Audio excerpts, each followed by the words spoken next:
Et ces tensions entre l'Iran et Israël, on va en parler tout de suite avec notre correspondant à Téhéran, Siavosh Ghazi. Bonjour Siavosh. Je le disais avant votre intervention, l'Iran a donc annoncé avoir saisi un navire lié à Israël. Ça s'est passé près du détroit d'Ormuz, Siavosh. Absolument, selon les médias iraniens, c'est la marine des gardiens de la Révolution qui a saisi ce navire, qui est un navire immense, qui fait plus de 350 mètres de long, donc qui appartient, selon les médias iraniens, à un milliardaire israélien. Et cela fait partie, selon les médias iraniens, de la réponse de Téhéran à Israël, qui a attaqué le 1er avril dernier le consulat iranien à Damas, faisant 16 morts, dont 2 hauts gradés de ces mêmes gardiens de la Révolution. Est-ce que ça veut dire que c'est un geste unique où il y aura d'autres saisies de navires liés à Israël?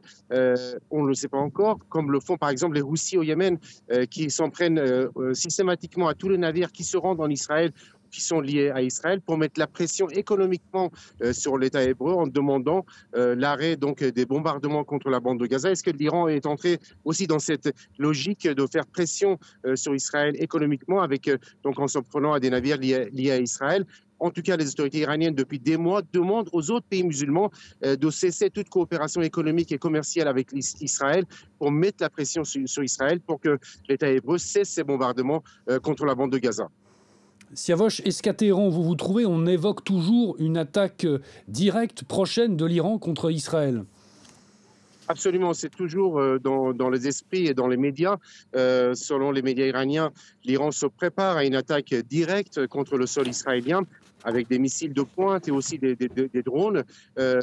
Et aussi, ses alliés vont également s'en prendre en même temps à Israël, ce qui veut dire que la détermination de Téhéran semble assez forte, puisque ce matin même, un texte a été envoyé aux journalistes étrangers basés à Téhéran par le ministère de la Culture, qui chapeaute les journalistes étrangers qui travaillent en Iran, en affirmant que l'Iran avait un droit légitime d'attaquer Israël, mais que si Israël donc riposter à l'attaque iranienne, à ce moment-là, l'Iran répondrait avec beaucoup plus de force. Et aussi, si jamais donc cela se produisait, il y aurait une extension du conflit donc qui a commencé avec l'attaque du 7 octobre dernier. Et dans le même temps, les autorités iraniennes, mais aussi les alliés de Téhéran, par exemple les milices chiites irakiennes, ont mis en garde les États-Unis contre toute aide à Israël dans une éventuelle riposte israélienne à une éventuelle attaque de Téhéran, en affirmant que dans ce cas-là, les bases américaines dans la région seraient visées par les milices chiites irakiennes ou directement par Téhéran.